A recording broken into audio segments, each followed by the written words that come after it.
Всем привет! Вы на канале Другой Туризм. И сегодня расскажу про муралы. Где они? Вот. Точнее про то, что на них изображено. У нас их несколько, вон там вдали тоже такой же мурал.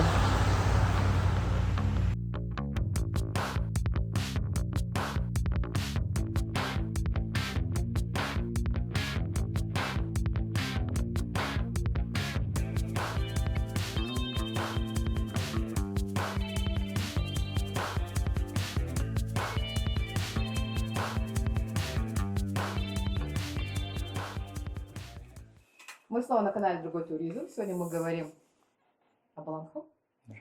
Как тебя зовут? Представься, пожалуйста. Меня зовут Сергей, мне 33 года. Как ты вообще пришел к коллекционированию, к тому же такой узкой темы, как Аланхо? С чего это все началось? Впервые узнал об этом, кстати, благодаря Сурану Маулану. Мой дедушка работал с ним. Он, когда я проводил экскурсию, он рассказывал, что такое Аланхо. Я был очень маленький, но я почему-то это запомнил. Это меня как-то зацепило.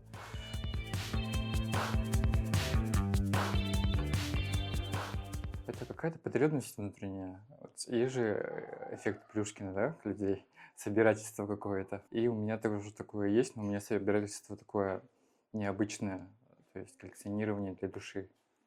Душа что-то просит, хочется и прекрасное. Самое интересное в коллекционировании – это азарт такой, как квест. И как ты пришел к такой теме, как Аланхо? Что такое вообще Аланхо, чтобы люди понимали? Это мы понимаем, что такое Аланхо, а вот зрители?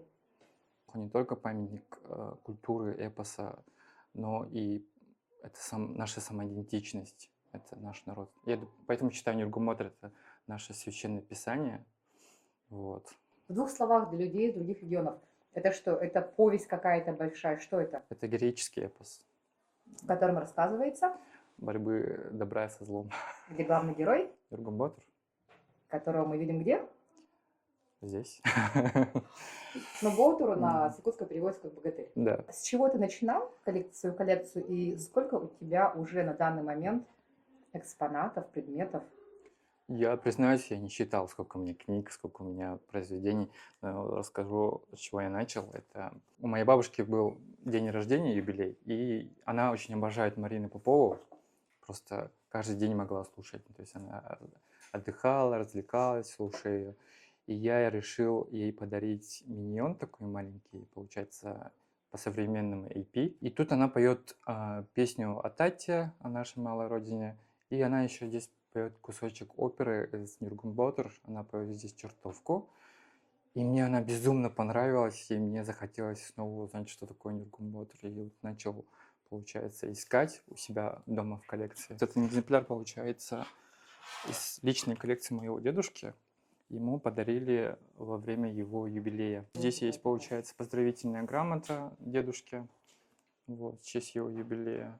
Это подарил, получается, бывший глава Татинского улуса Протат Якинов. Я даже не знал, что у нас есть такой экземпляр хороший. Вот Мандрус создал этот великолепный герб Таты Аллукмас. Здесь бриллиантики, как с герба республики нашей. Первое издание о Нюргумбаторе выпустил не Платон Алексеевич Аюнский, а Эдуард Карлович Пекарский, рукопись Константина Рощина. Вот такая, например, есть современное издание. И там она называлась «Сказка Чулуэр Нюргумбатор». То есть там была какая-то часть, да? Да, кусочек Аросина. И Эдуард Карлович, получается, выпустил ее версии именно вот конца царского периода. Мне вот Никифор сделал такой хороший подгон. Подгон царский. Да, это, получается, артефакт нулевых годов. Не знаю, какое казино это сделало. Фишка покерная такая интересная. Еще вот в честь юбилея СССР Центробанк наш выпустил такую монетку памятную. Здесь Нюргумбатор. Я даже не знала, что была такая монета. Туярмако. Еще вот уникальная вещь. Это MG Diamond, наш якутский бренд, выпустил такие красивые подвесочки. Здесь Нюргумбатор и Туярмако. Они здесь шевелятся. Я их иногда ношу в честь там, Дня Республики, во время СЭХа. Что ты дольше всего искал? Это может быть какое-то издание книги. Вот, кстати, такая вот книга у меня дома, вторая, которая... Вот я про нее говорила. Это может быть какой-то редкий экземпляр старой книги, выпущенный там, не знаю. Нет, для меня самая редкая вот эта, юбилейная, в честь Потому что тираж не был ограниченный. Да, и ее, получается, государство заказало. Угу. Они ее выпустили тиражом 1500, и они ее распространили только в государственных учреждениях, то есть они по библиотекам республики и так далее. И мне один чиновник, получается, продал, вот, потому что я коллекционирую именно Нургун Батора, поэтому я ему очень благодарен. Это 22 год. Тут есть комментарий Жиркова, который занимается у нас Олонхо и переводами. Вот, благодаря ему, кстати, вышли на алтайском языке, на башкирском и так далее. На башкирском? А на какие языки еще? Я ищу кыргызскую версию, не могу найти. Еще на венгийском есть или венском. Я путаю их всегда. Прошу прощения. Есть на английском. Есть, кстати... Ну, у кыргызов, я знаю, у них Манас называется. Да, он переведен у нас на якутский язык. Он как раз Жирков перевел. Вот. И, кстати, вот во Франции Нургун Батор вышла версия вот Аросина, то есть перевод Аросина. А что тебе в коллекции нравится больше всего? Какой-то предмет, который ты любишь доставать, периодически смотреть, ну, кроме книги? Вот эта кукла. Эту куклу сделала мастерица. Ее зовут Саргалана. Вот тут ее имя. Сивцева. Мы ее делали полгода. Вот. Она сделана из ваты. Вот. И первая версия мне не понравилась. Она как будто сделала воина. Я говорю, давайте ее назовем Юрин Уолл, а вот этого давайте сделаем еще другую версию. И мы долго очень работали. Она меняла лицо. Она сделала там лук. Мне лук не понравился. Сзади она вот сделала орла. И получается, после долгих споров она сделала вот такую красоту. И она украшает мой балаван дома. Но он в единственном экземпляре получается. Да, только для меня. Она сказала, что больше не будет делать такие. Она сказала, что я слишком сложный, и вообще сюжет очень сложный. Каким образом ты пополняешь свою коллекцию? Вот ты говоришь, Никифор тебе там что-то подарил, а где-то покупаешь что-то. Все снова-то в Якутске происходит, в Якутии, либо за пределами, где ты находишь? Например, тоже за пределами. Например, вот с алтайскую версию я очень долго общался. Я узнал, что выходит на другом языке. Я пишу в типографии. Директор типографии алтайского он мне написал сам лично, и он спросил, почему вы хотите приобрести. Я очень долго рассказывал, он думал, что я хочу купить его для перепродажи, но я ему сказал, что я для себя коллекционирую. Они долго не понимали и видели, как он мне продал это. То есть, как я сказал ранее, это как квест, то есть увлекательный период. Там, например, я написал, вот когда вышла башкирская часть, они сказали, скоро мы выпустим в Вайлдберрисе, можно купить его в Вайлдберрисе на башкирском языке. А сейчас есть какой-то предмет, который ты ждешь? Да, я жду, точнее, книги, посвященные опере Нургун Батор. Там версия Сурана Мавлана и Марка Жиркова, если память не меняет. А эти версии, они чем-то отличаются друг от друга? Там есть нотные части и история создания оперы самой. А вот человеку, который не знает, что это такое вообще, из другого региона, да, к примеру, с чего ты рекомендуешь начать знакомство с Олонхо? Рекомендую начать с самой культовой книжки, это конца 70-го года. Здесь выпустили 70-х годов, это версия, первая версия. Потом дополнительно выпустили в 82-м году с другим форзацем, или как это называется, я не помню. А чем они отличаются, только иллюстрациями? Например, здесь Нургун Батор, а здесь получается АИ. Ну, а текст тот же самый, да? Да, текст тот же самый. Ну и тут комментарий дополнительно вроде бы есть.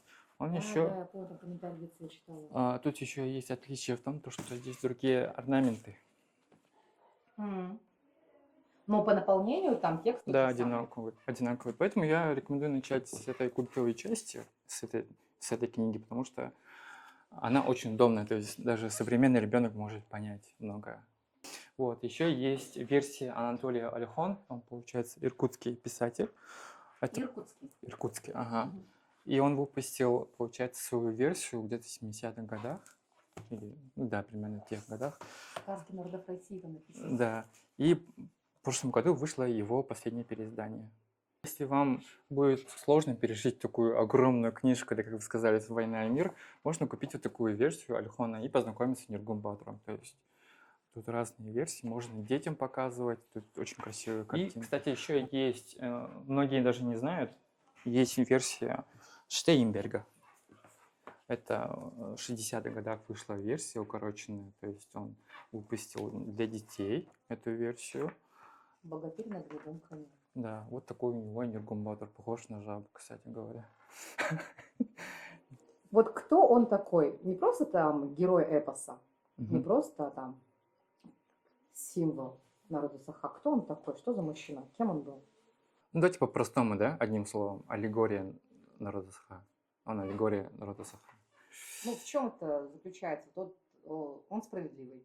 Он справедливый, сильный, отважный, как Георгий Победоносец для православных. А вот вкратце расскажи, вот о чем этот эпос. Любовная история какая-то? Нет, это спасение той прекрасной красавицы. Думаю, каждый мужчина хочет себе найти любовь, для которой хочется, как бы сказать, добиться многих успехов. Сергей не женат. Нет. Сергей не женат. Обратите внимание. Эпос, я думаю, в отличие от других народных сказок, учит нас преодолевать все трудности, которые мешают нам жить, то есть идти вперед, не замечая все сложности. А ты сам как часто перечитываешь? Перечитываю часто, когда мне плохо духовно, когда я чувствую себя одиноким и сломленным.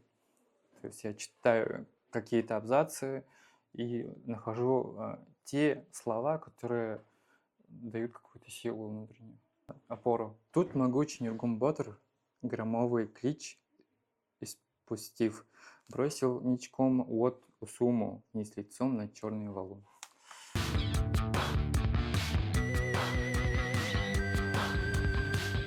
Надеюсь, вам было интересно и увлекательно послушать мой рассказ про мою коллекцию в целом. И на этой приятной ноте я хочу устроить маленький конкурс вот таким милым подарком. Малоизвестная версия Штейнберга, она вышла в 60-е годы. И эта книжка достанется кому-нибудь из вас. Условие простое. Написать стихотворение, даже четверостишие про богатыря, который сражается со злым духом, либо с чудовищем, например, драконом. Условия и время проведения конкурса будет ниже в описании. Хочу поблагодарить за то, что вы досмотрели. Желаю вам всего самого хорошего, что есть на свете. И, как говорят у нас, Уруй Айхал.